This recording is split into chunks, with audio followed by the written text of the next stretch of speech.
What's better than Anchor's podcast creation tools? Nothing. Mankind has always searched for evidence of God's perfection, and we found it. Anchor is the easiest way to make a podcast. Anchor gives you everything you need in one place for free, which you can use straight from your phone or computer. The creation tools allow you to record and edit your podcast so it sounds great. They'll distribute your podcast for you so it can be heard everywhere. Spotify, Apple Podcasts, Google Podcasts, and the lesser of the podcast platforms like Stitcher. You can easily make money from your podcast with no minimum listenership. I've made $5, and I've been doing this for 3 months.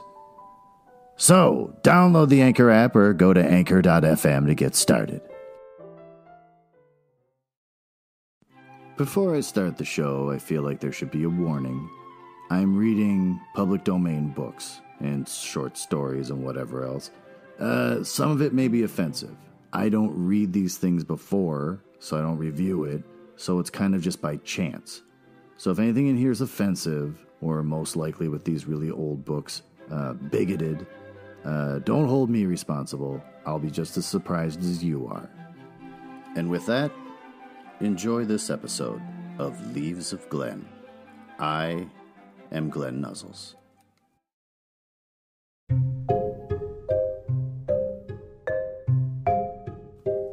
Work and house stuff. I've been swamped with work, and then I have to do things like fix my washing machine. I've been working all day today, and it turns out that I'm having a tough time getting the heat on in my house. So, I think it's time to sit down and relax with a good book about a man who will live forever and kill. So let's review what we read in the last couple chapters. Chapter 16, Dorian runs into an old friend at the opium den, who can't stand him also. Same lame old jokes. One's friends are very important, and I have too many friends kind of crap. Tired of it. It's not as clever as I think he thinks it is when he's writing that stuff, because every character has the same kind of witticisms. So it's just the author. Just like, wouldn't it be cool if I said this? I think Monty Python's got an entire skit on it.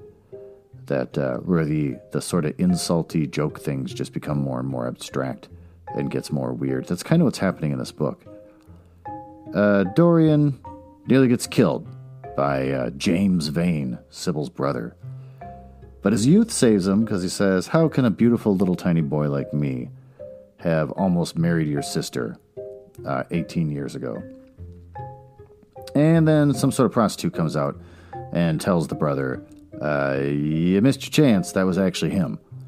So, chapter 17, Dorian's at a party, and all the women flirt on him. He's really worried about James, because he keeps seeing James out of the corner of his eye all the time, hunting him, wanting to kill him.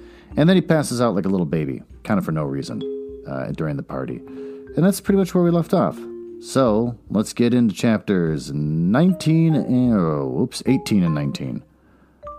Maybe even 20, because I think that's the last chapter. I might wrap it all up in this one episode. Then I can move on to my super special Halloween ones that I plan on reading. So let's get into it.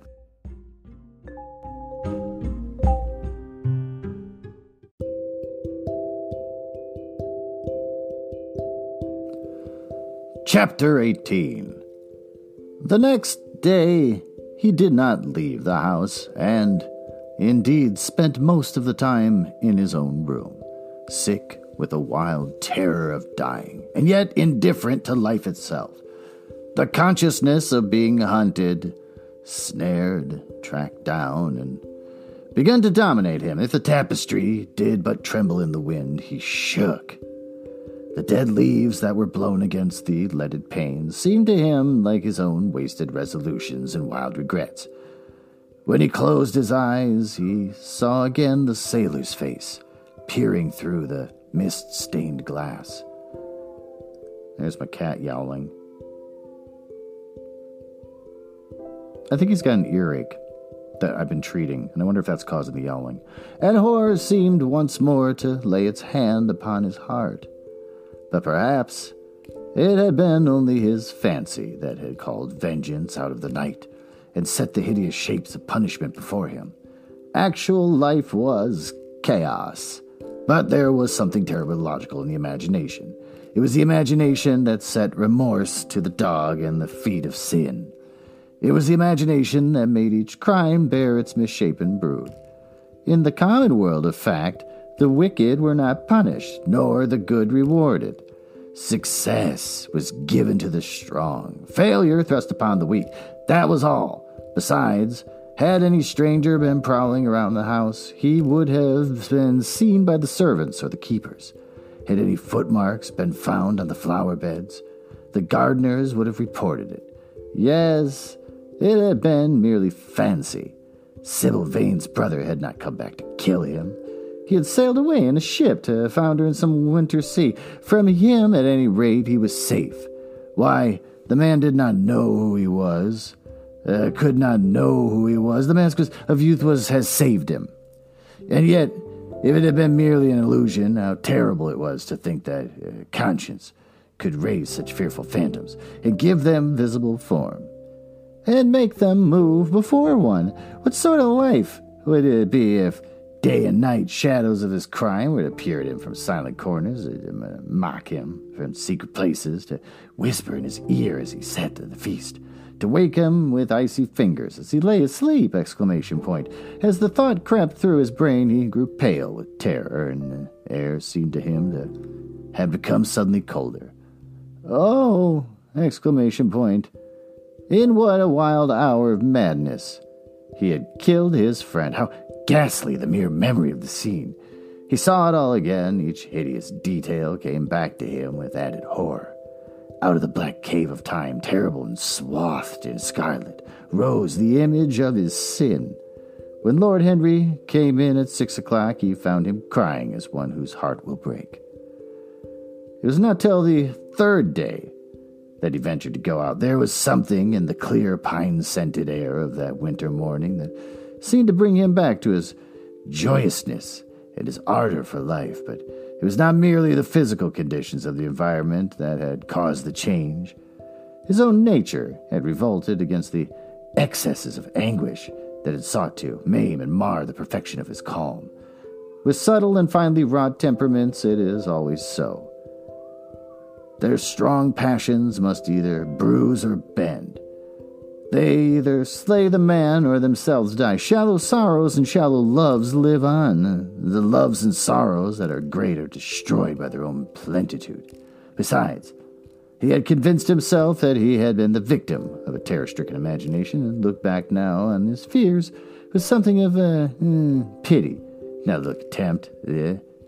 After breakfast, he walked with the Duchess for an hour in the garden, and then drove across the park to join a shooting party. The crisp frost lay like salt upon the grass. The sky was an inverted cup of blue metal. Thin film of ice bordered the flat reed-grown lake. At the corner of the pine wood, he caught sight of Sir Geoffrey Clouston, the Duchess's brother, jerking 2 spent cartridges out of his gun. He jumped from the cart, and having told the groom to take the mare home, made his way towards the guest through the withered bracken and rough undergrowth. "Have you had a good sport, Geoffrey?" he asked. Very good, Dorian. I think most of the birds have gone to the open. I dare say it'll be better after lunch when we get to new ground." Dorian strolled along by his side, the keen, aromatic air, the brown and red lights that glimmered in the wood, the hoarse cries of the beaters ringing out from time to time, and the sharp snaps of the guns that followed, fascinated him and filled him with a sense of delightful freedom. He was dominated by the carelessness of happiness, by the high indifference of joy. Suddenly, from a lumpy tussock of old grass some 20 yards in front of them, with black-tipped ears erect and long hinder limbs throwing it forward, started a hare. It bolted for a thicket of alders. Sir Geoffrey put his gun to his shoulder. There was something in the animal's grace of movement that strangely charmed Dorian Gray, and he cried out at once, "Don't shoot, Geoffrey, let it live." Nonsense, Dorian, laughed his companion. And as the hare bounded into the thicket, He fired. There were two cries heard, the cry of a hare in pain, which is dreadful, the cry of a man in agony, which is worse. Good heavens, I have hit a beater, exclaimed Sir Geoffrey. What an ass the man was to get in front of the guns. Stop shooting there, he called out at the top of his voice. A man is hurt. The head keeper came running up with a stick in his hand. Where, sir, where is he shouted, and at the time the firing ceased along the line. Here, answered Sir Geoffrey, angrily hurrying toward the thicket. Why on earth don't you keep your men back? Spoiled my shooting for the day. Oh, there's a nice guy for you. Dorian watched them as they plunged into the alder clump, brushing the lithe, swinging branches aside. In a few moments they emerged, dragging a body after them into the sunlight. He turned away in horror. It seemed to him that misfortune followed wherever he went. He heard Sir Geoffrey ask if the man was really dead, and the affirmative answer of the keeper. The wood seemed to him to have become suddenly alive with faces.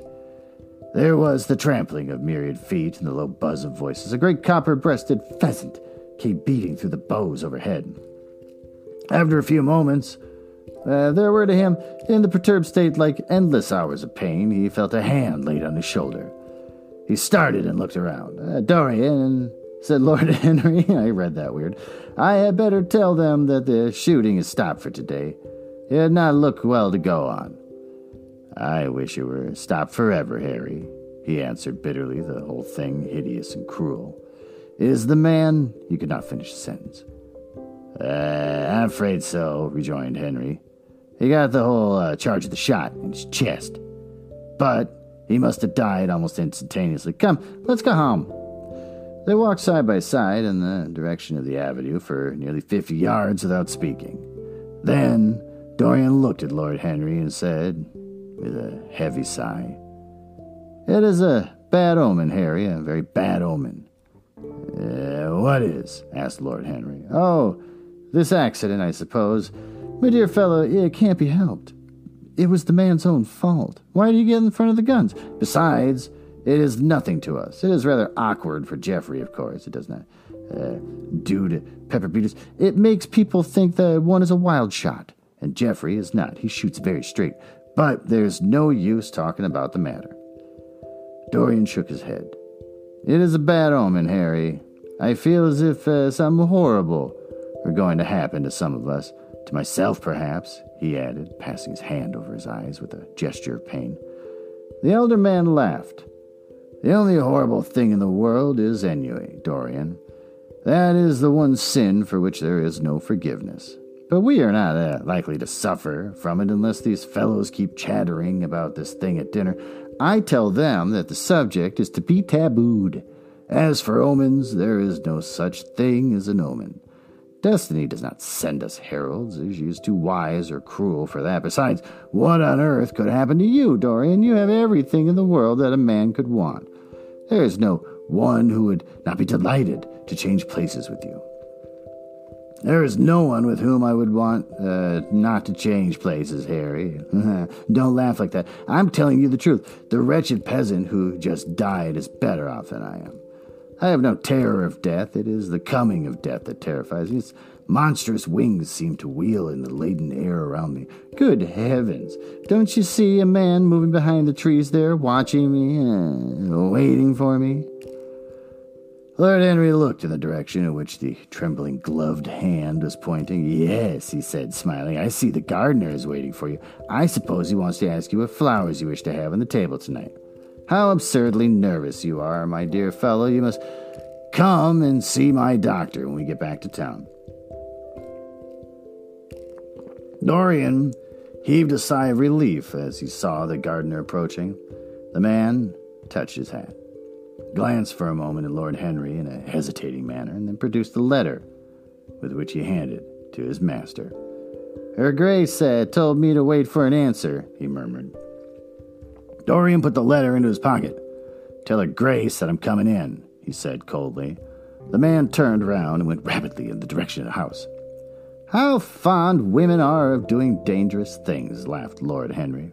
It is one of the qualities in them that I admire most. A woman will flirt with anybody in the world as long as other people are looking on. How fond you are of saying dangerous things, Harry. In the present instance, you are quite astray. I like the Duchess very much, but I don't love her. And the Duchess loves you very much, but she likes you less, so you are excellently matched. You are talking scandal, Harry, and there is never any basis for scandal. The basis of every scandal is an immoral certainty, said Lord Henry, lighting a cigarette. You would sacrifice anybody, Harry, for the sake of an epigram.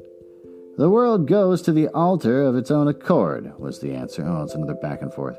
I wish I could love, cried Dorian Gray with a deep note of pathos in his voice. But I seem to have lost the passion and forgotten the desire. I am too much concentrated on myself. My own personality has become a burden to me. I want to escape. I want to go away to forget. It was silly of me to come down here after all. I think that she'll send a wire to Harvey to have the yacht got ready. On a yacht, one is safe. Safe from what, Dorian? You are in some trouble. Why not tell me what it is? You know I would help you. I can't tell you, Harry, he answered sadly, and I dare say it is only a fancy of mine. This unfortunate accident has upset me. I have a horrible presentiment that is something of the kind that may happen to me. Oh, what nonsense. I hope it is, but I can't help feeling it. Ah, here is the Duchess, looking like Artemis in a tailor-made gown. You see, we have come back, Duchess. I have heard all about it, Mr. Gray, she answered. Poor Geoffrey is terribly upset, and it seems that you asked him not to shoot the hare. How curious. Yes, it was very curious. I don't know what made me say it. Some whim, I suppose. It looked the loveliest of little live things, but I am sorry they told you about the man. He is a hideous subject. It is an annoying subject, broke in Lord Henry. It has no psychological value at all. Now, if Geoffrey had done the thing on purpose, how interesting he would be. I would like to know someone who had committed a real murder. How horrid of you, Harry, cried the Duchess. Isn't it, Mr. Gray? Harry, Mr. Gray is ill again. He's going to faint. Dorian drew himself up with an effort and smiled. It's nothing, Duchess, he murmured. My nerves are dreadfully out of order. That is all. I am afraid I walked too far this morning and didn't hear what Harry said. Was it very bad?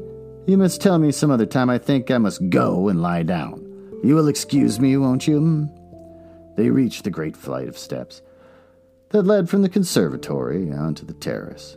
As the glass door closed behind Dorian, Lord Henry turned and looked at the Duchess with his slumberous eyes. Are you very much in love with him? He asked. She did not answer for some time, but stood gazing at the landscape. I wish I knew, she said at last. He shook his head.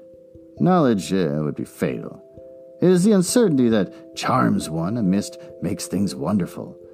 One may lose one's way. Well, all ways end at the same point, my dear Gladys. What is that? Dissolution. It was my debut in life, she sighed.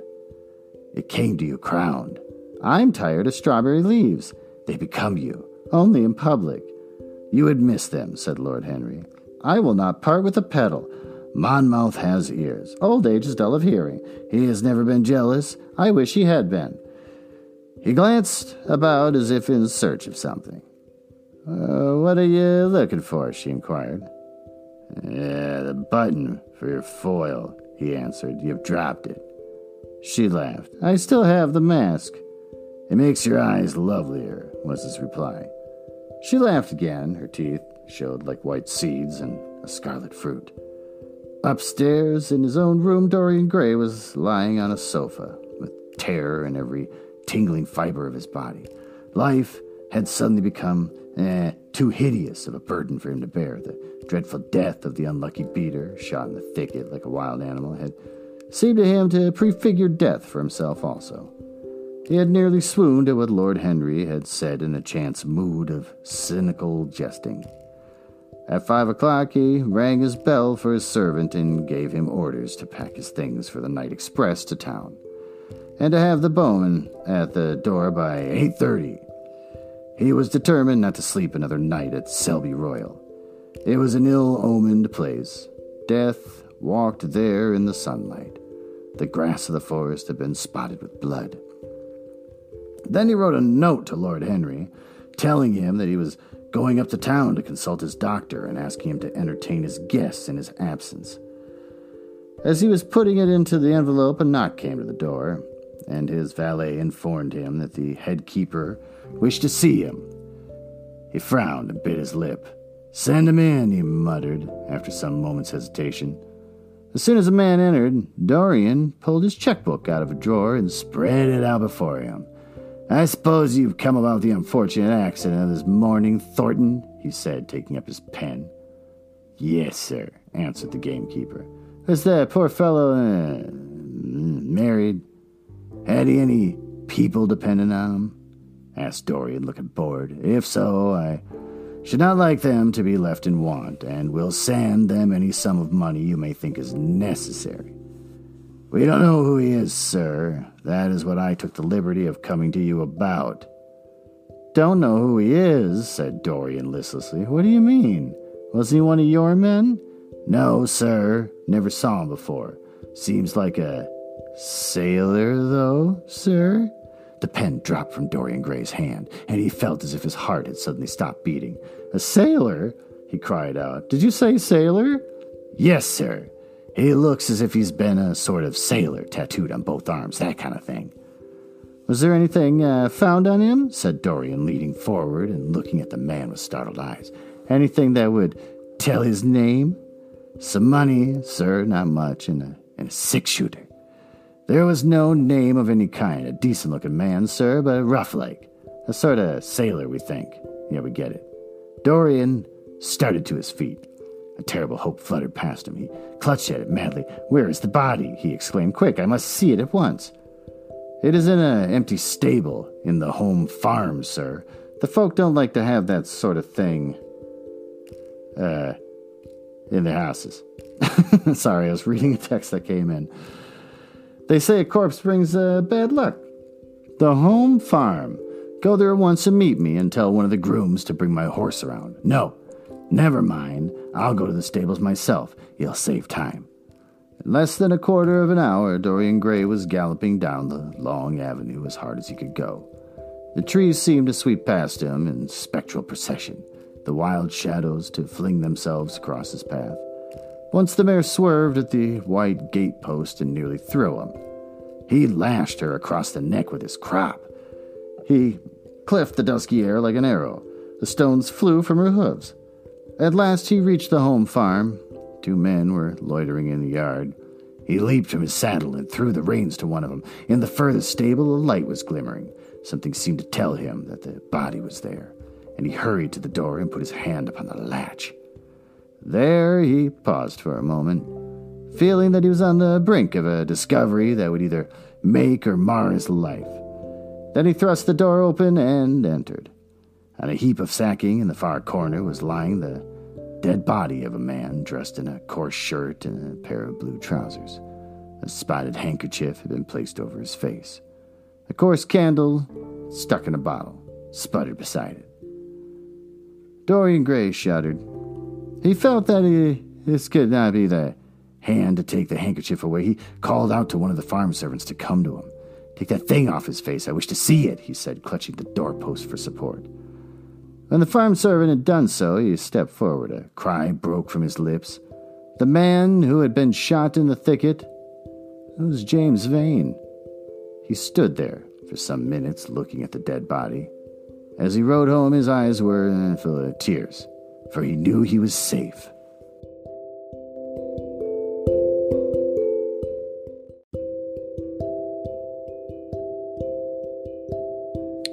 Chapter 19. "There is no use in your telling me that you are going to be good," cried Lord Henry, dipping his white fingers into a red copper bowl filled with rose water. Of course, always the beautiful details with every little thing that they do.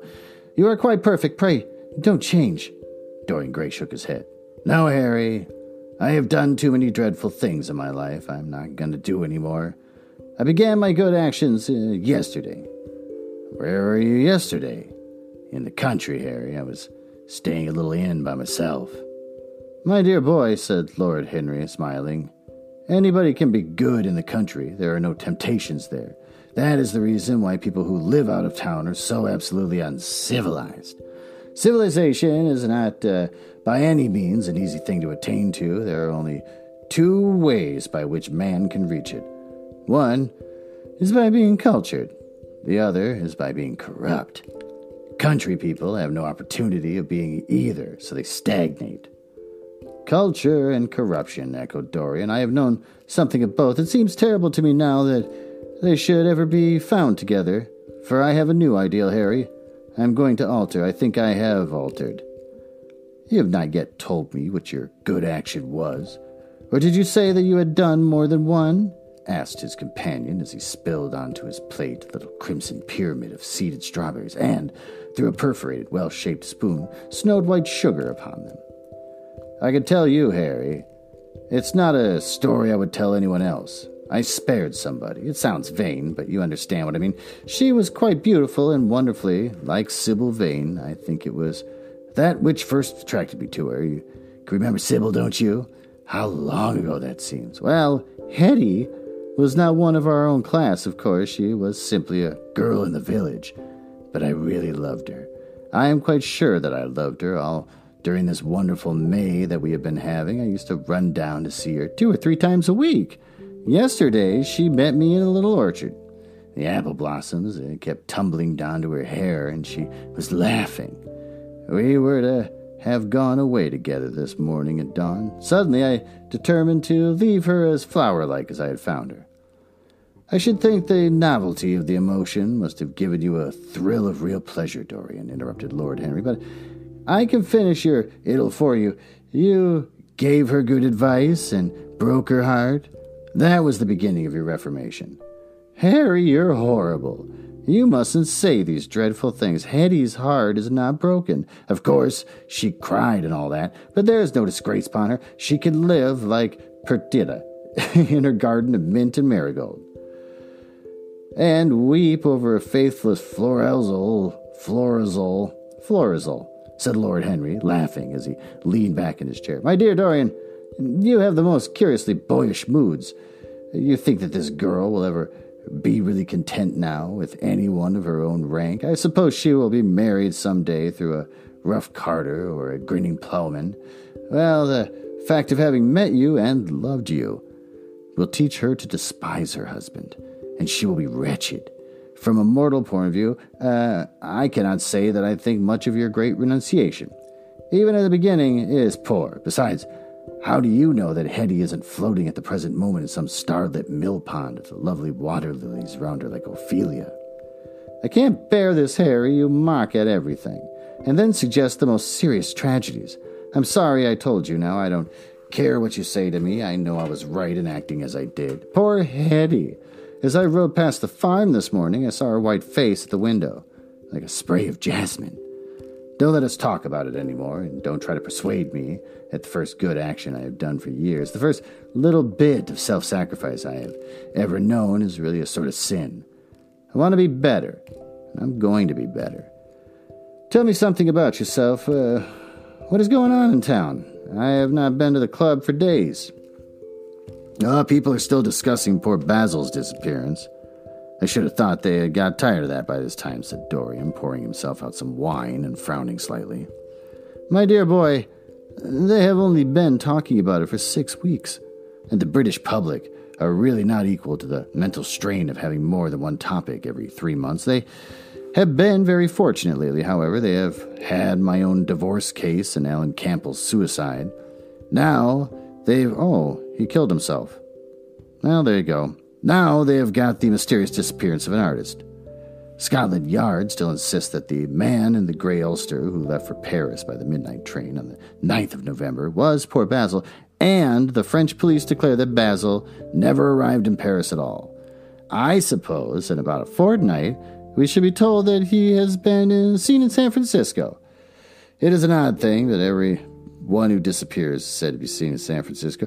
It must be a delightful city and possesses all the attractions of the next world. "What do you think has happened to Basil?" asked Dorian, holding up his burgundy against the light and wondering how it was that he could discuss the matter so calmly.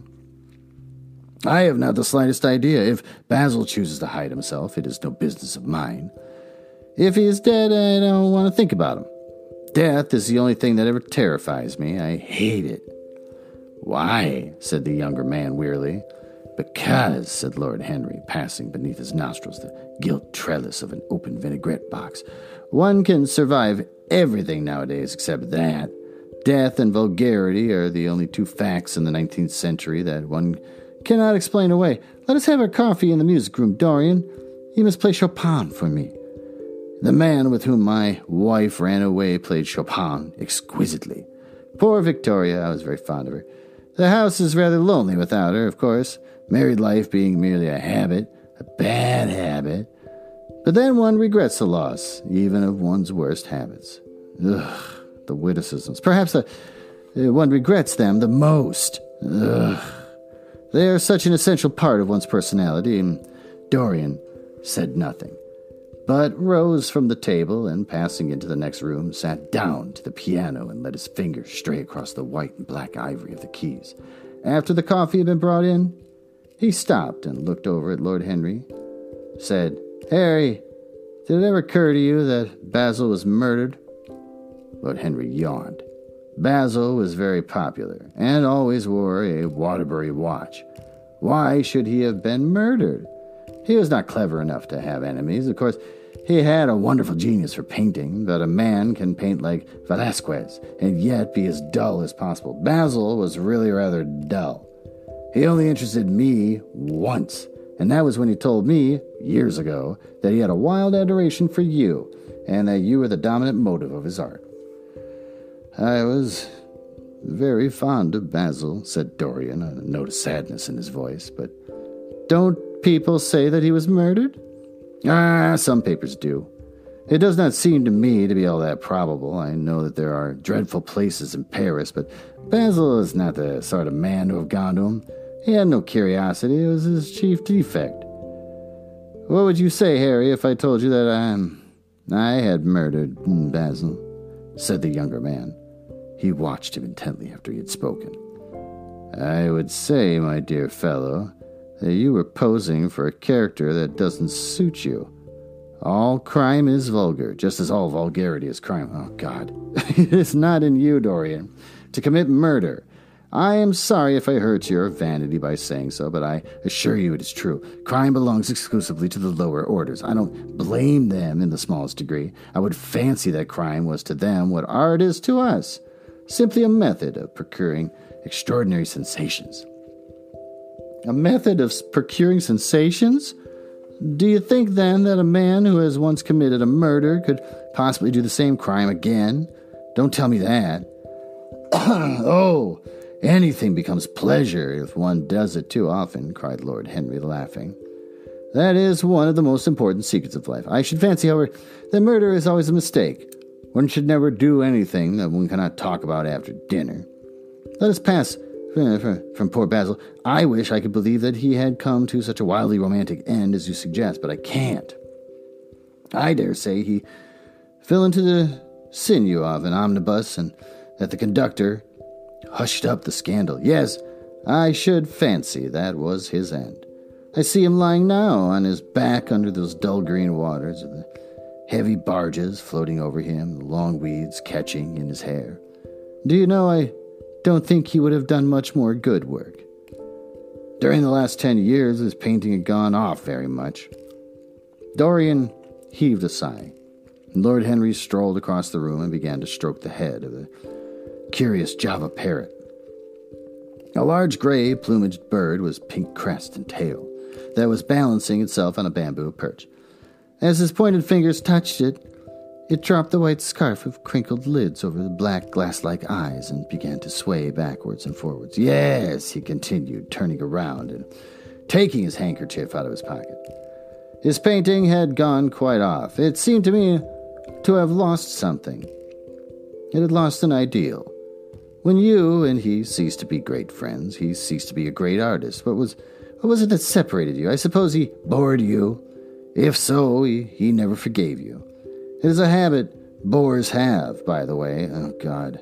What has become of the wonderful portrait he did of you?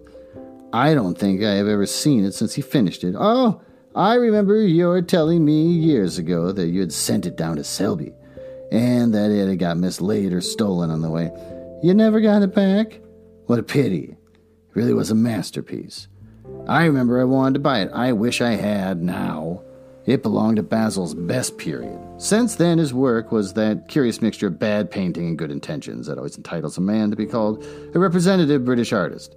Did you advertise for it? You should. I forget, said Dorian. I suppose it did. But I never really liked it.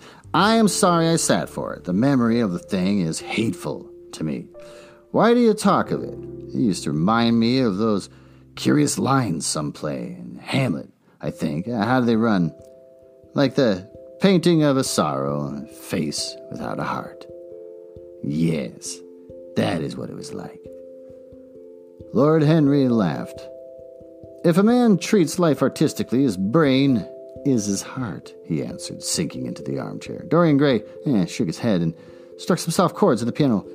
Like the painting of sorrow, he repeated, a face without heart. The elder man laid back and looked at him with half-closed eyes. By the way, Dorian, he said after a pause, what does it profit a man if he gain the whole world and lose, how does the quotation run? His own soul?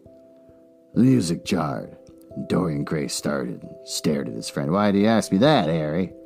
My dear fellow, said Lord Henry, elevating his eyebrows in surprise. I asked you because I thought you might be able to give me an answer. That is all. I am going through the park last Sunday, and close by the Marble Arch there stood a little crowd of shabby-looking people listening to some vulgar street preacher. As I passed by, I heard the man yelling out that question to his audience. It struck me as being rather dramatic.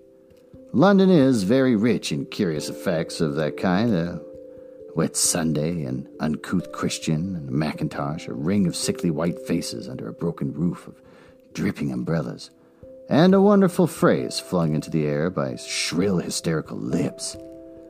It was really very good in its own way, quite a suggestion. I thought of telling the prophet that art had a soul, but that man had not. I'm afraid, however, that he would not have understood me. Don't, Harry. The soul is a terrible reality. It can be bought and sold and bartered away. It can be poisoned or made perfect. There is a soul in each one of us. I know it. Do you feel quite sure of that, Dorian? Quite sure. Then it must be an illusion. The things one feels absolutely certain about are never true. That is the fatality of faith and the lesson of the romance. How grave you are. Don't be so serious. What have you or I to do with such superstitions of our age? No, we have given up our belief of the soul. Play me something. Play me a nocturne, Dorian. And, as you play, tell me in a low voice how you have kept your youth. This is really weird. You must have some secret. I'm only 10 years older than you are, and I am wrinkled and worn and yellow. You look really wonderful, Dorian. You have never looked more charming than you do tonight. You remind me of the day I first saw you. You were rather cheeky, very shy, and absolutely extraordinary. You've changed, of course, but I have, in appearance. I wish you would tell me your secret. To get back my youth, I would do anything in the world except take exercise, get up early, blah. Or be respectable. Youth! There is nothing like it. It's absurd to talk of the ignorance of youth. The only people whose opinions I listen now with any respect are people much younger than myself. They seem in front of me. Life has revealed to them her latest wonder. As for the aged, I've always contradicted the age. I do it on principle. If you ask them their opinion on something that happened yesterday, they solemnly give you the opinions current in 1820, when people wore high stocks, believed in everything, and knew absolutely nothing.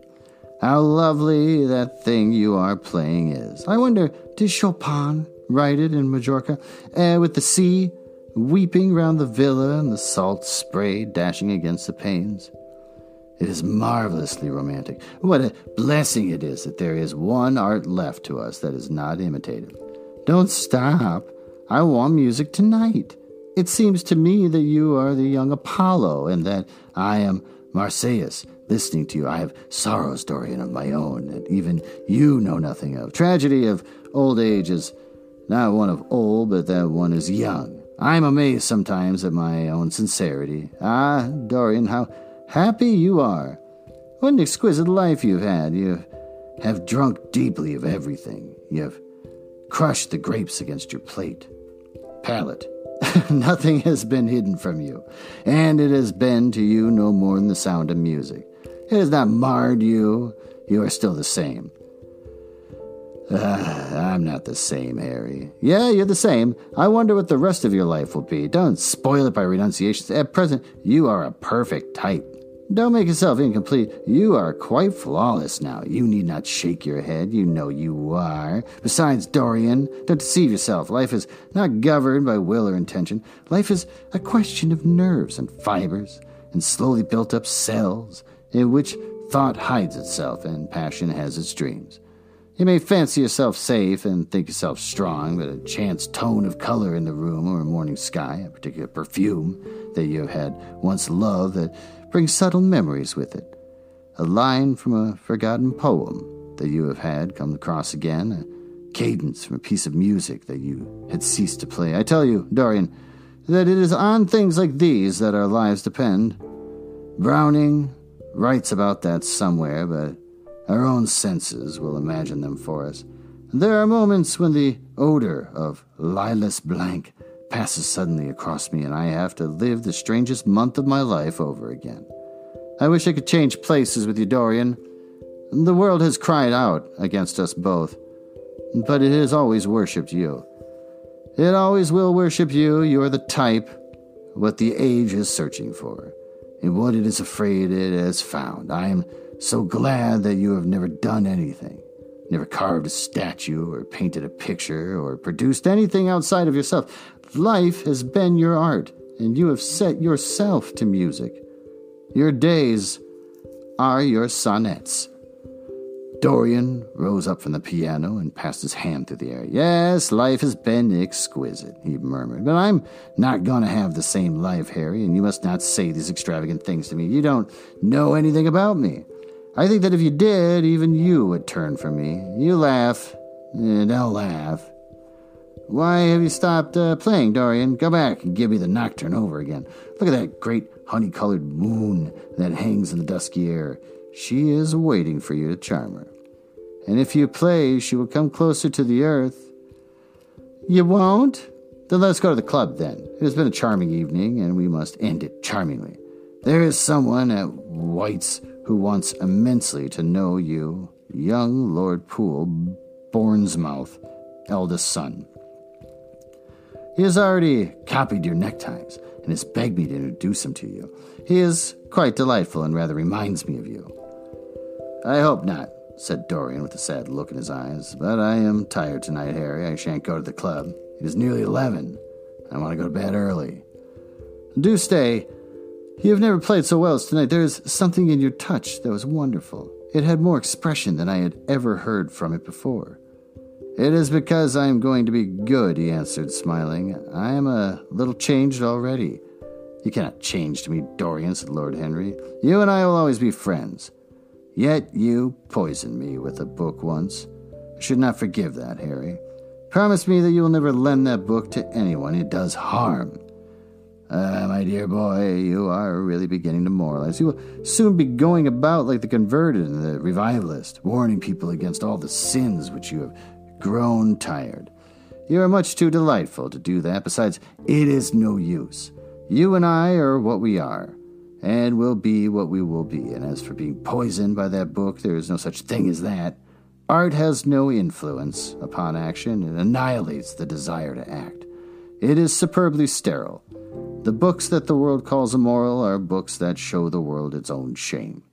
That is all. We don't discuss literature. Come around tomorrow. I'm going to ride at 11. We might go together. And I will take you to lunch afterwards with Lady Branksome. She is a charming woman, and she wants to consult you about some tapestries that she is thinking of buying. Mind you, come. Or shall we lunch with our little Duchess? She says she never sees you now. Perhaps you are tired of Gladys? I thought, who can get tired of Gladys? I thought you would be. Her clever tongue gets on one's nerves. Well, in any case, be here at 11. Must I really come, Harry? Certainly. The park is quite lovely now, and I don't think that you have been such lilacs since the year I met you. Very well. I shall be here at 11, said Dorian. Good night, Harry, as he reached the door. He hesitated for a moment, as if he had something more to say. Then he sighed and went out.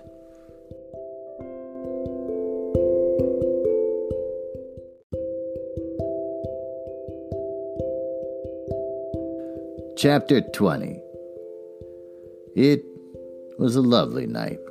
So warm that he threw his coat over his arm and did not even put his silk scarf around his throat. As he strolled home, smoking a cigarette, 2 young men in evening dress passed him. He heard one of them whisper to the other, "That's Dorian Gray." He remembered how pleased he used to be when he was pointed out or stared at or talked about. He was tired of hearing his own name now. Half the charm of the little village where he had been so often lately was that no one knew who he was. He had often told the girl whom he'd lured to love him that he was poor, and she had believed him.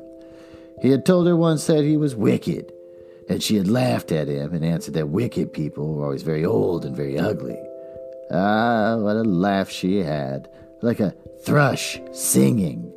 And how pretty she had been in her cotton dresses and her large hats. She knew nothing, but she had everything that he had lost. When he reached home, he found his servant waiting up for him. He sent him to bed and threw himself down on the sofa in the library and began to think over some things that Lord Henry had said to him. Was it really true that one could never change? He felt a wild longing for the unstained purity of his boyhood. His rose-white boyhood, as Lord Henry had once called it. He knew that he had tarnished himself, filled his mind with corruption, and given horror to his fancy. That he had been an evil influence to others, and had experienced a terrible joy in being so. And that of the lives that had crossed his own, it had been the fairest and the most full of promise that he had brought to shame. But was it all irretrievable? There was no hope for him. Ah, in what a monstrous moment of pride and passion he had prayed that the portrait would bear the burden of his days, and he keep the unsullied splendor of eternal youth! ! All this failure had been due to that. Better for him that each sin of his life had brought its sure swift penalty along with it. There was a purification in punishment, and not forgive us our sins, but smite us for our iniquities. Should the prayer of man to a most just God. The curiously carved mirror that Lord Henry had given him so many years ago now was standing on the table, and the white-limbed cupids laughed round it as of old. He took it up as he had done on the night of the horror when he had first noted the change in the fatal picture, and with wild tear-dimmed eyes looked into its polished shield. Once, someone who had terribly loved him and had written to him a mad letter ending with these idolatrous words, "The world is changed because you are made of ivory and gold. The curves of your lips rewrite history." The phrases came back to his memory, and he repeated them over and over to himself. Then he loathed his own beauty, and flinging the mirror on the floor, crushed it into silver splinters beneath his heel. It was his beauty that had ruined him, his beauty and the youth that he had prayed for. But for those two things his life might have been free from stain. His beauty had been to him but a mask, his youth but a mockery.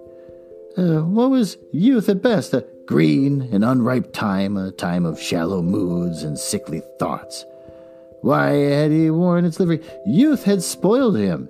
It was better not to think of the past. Nothing had altered that. It was of himself and of his own future that he had to think. James Vane was hidden in a nameless grave in Selby churchyard. Alan Campbell had shot himself one night in his laboratory, but had not revealed the secret that he had been forced to know. The excitement, such as it was, over Basil Hallward's disappearance would soon pass away. It already was waning. He was perfectly safe there, nor, indeed, was it the death of Basil Hallward that weighed most upon his mind. It was the living death of his own soul that troubled him. Basil had painted the portrait that had marred his life. He could not forgive him that. It was the portrait that had done everything. Basil had said things to him that were unbearable, and that he had yet borne with patience. The murder had been simply the madness of a moment. As for Alan Campbell, his suicide had been his own act. He had chosen to do it. It was nothing to him. A new life. That's what he wanted. That's what he was waiting for. Surely he had begun it already. He had spared one innocent thing at any rate. He would never again tempt innocence. He would be good. As he thought of Hetty Merton, he began to wonder if the portrait in the locked room had changed. Surely it was not still so horrible as it had been. Perhaps if his life became pure, he would be able to expel every sign of evil passion from the face. Perhaps the signs of evil had already gone away. He would go and look. He took the lamp from the table and crept upstairs. As he unbarred the door, a smile of joy flitted across his strangely young-looking face and lingered for a moment about his lips. Yes, he would be good, and the hideous thing that had hidden away would no longer be a terror to him. He felt as if the load had been lifted from him already. He went in quietly, locking the door behind him, as was his custom, and dragged the purple hanging from the portrait. A cry of pain and indignation broke from him. He could see no change, save that in the eyes there was a look of cunning, and in the mouth a curved wrinkle of the hypocrite. The thing was still lonesome, more lonesome if possible than before, and the scarlet dew that spotted the hands seemed brighter and more like blood newly spilled. Then he trembled. Had it been merely vanity that had made him do his one good deed, or the desire for a new sensation, as Lord Henry had hinted, with his mocking laugh, or that passion to act a part that sometimes makes us do things finer than we are ourselves? Or perhaps all these? And why was the red stain larger than it had been? It seemed to have crept like a horrible disease over the wrinkled fingers. There was blood on the painted feet, as though the thing had dripped blood, even on the hand that had not held the knife. Confess? Did it mean that he was to confess, to give himself up, and to be put to death? He laughed. He felt that the idea was monstrous. Besides, even if he did confess, who would believe him? There was no trace of the murdered man anywhere. Everything belonged to him that had been destroyed. He himself had burned what he had been below stairs. The world would simply say that he was mad, and they would shut him up if he persisted in his story. Yet it was his duty to confess, to suffer public shame, and to make public atonement. There was a God who called upon men to tell their sins to earth as well as to heaven. Nothing that he could do would cleanse him till he had told his own sin. His sin? He shrugged his shoulders. The death of Basil Hallward seemed very little to him. He was thinking of Hetty Merton, for it was an unjust mirror, this mirror of his soul that he was looking at. Vanity, curiosity, hypocrisy. Had there been nothing more in his renunciation than that? There had been something more. At least he thought so. Who could tell? No, there had been nothing more. Though vanity had spared her, in hypocrisy he had worn the mask of goodness. For curiosity's sake, he had tried the denial of self. He recognized that now. But this murder, was it to dog him all his life? And was he always to be burdened by his past? Was he really to confess? Never. There is only one bit of evidence left against him, the picture itself. That was evidence. He would destroy it. Why had he kept it so long? Once it given him pleasure to watch it changing and growing old. Of late, he had felt no such pleasure. It had kept him awake at night when he had been away, and had filled him with terror lest other eyes should look upon it. It had brought melancholy across his passions. Its mere memory had marred many moments of joy. It had been like a conscience to him. Yes, it had been conscience. He would destroy it. He looked around and saw the knife that had stabbed Basil Hallward. He had cleaned it many times, till there was no stain left upon it. It was bright and glistened. As it killed the painter, so it would kill the painter's work and all that it meant. He would kill the past, and when that was dead, he would be free. He would kill his monstrous soul life, and without its hideous warnings, he would be at peace. He seized the thing and stabbed the picture with it. There was a cry heard and a crash. The cry was so horrible in its agony that the frightened servants woke and crept out of their rooms. 2 gentlemen who were passing in the square below stopped and looked up at the great house. They walked on till they met a policeman and brought him back. The man rang the bell several times. There's no answer, except for a light in one of the top windows. The house was all dark. After a time, he went away and stood in the adjoining portico and watched. "Whose house is that, Constable?" asked an elder of the 2 gentlemen. Mr. Dorian Gray, sir," answered the policeman. They looked at each other as they walked away and sneered. One of them was Sir Henry Ashton's uncle. Inside, in the servants' part of the house, the half-clad domestics were talking in low whispers to each other. Old Mrs. Leaf was crying and wringing her hands. Good old Leaf. Francis was as pale as death. After a quarter of an hour, he got the coachman and one of the footmen and crept upstairs. They knocked, but there was no reply. They called out, and everything was still. Finally, after vainly trying to force the door, they got on the roof and dropped down on the balcony. The windows yielded easily. Their bolts were old.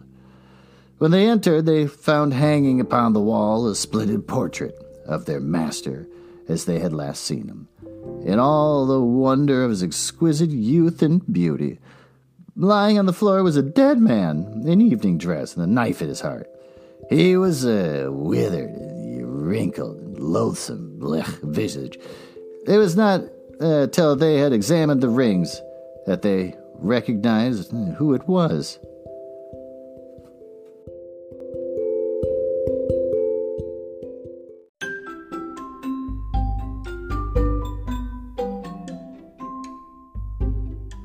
And there you have it.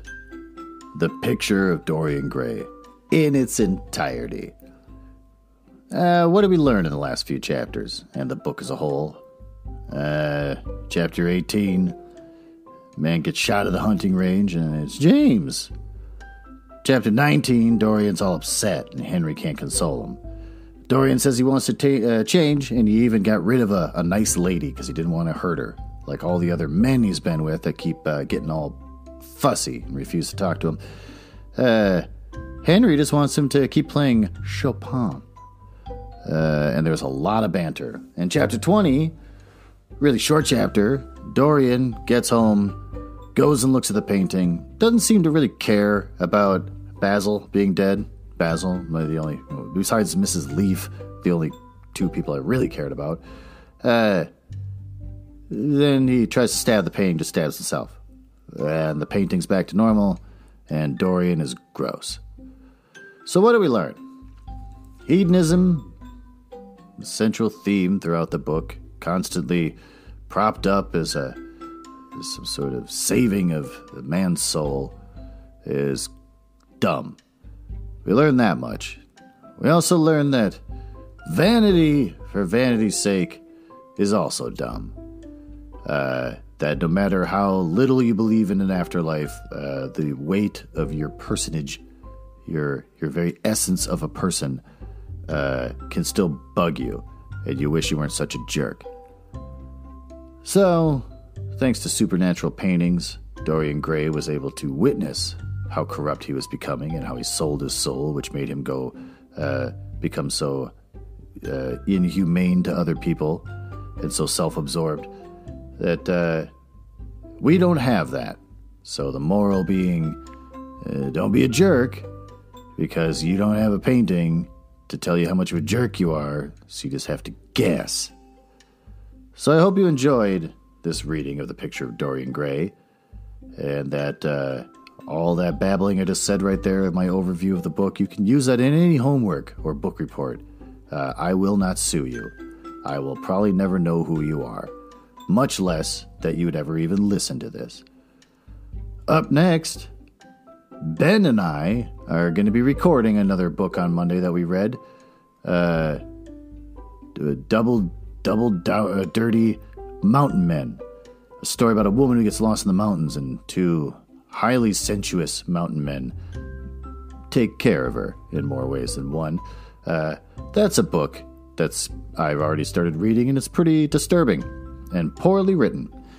Beyond that, I'm going to start digging into shorter stories that I can read and maybe just do it once a week instead of cramming through chapters of longer books. I'll do that for a while, especially since it's October now, and I want to read spooky stories. I can't get locked into just one book. I got to read spooky stories. Plus, I'm a very busy man. I have a house with a broken furnace. I have children and a girlfriend. So I can't just be reading every night like I used to do, because I have a life now.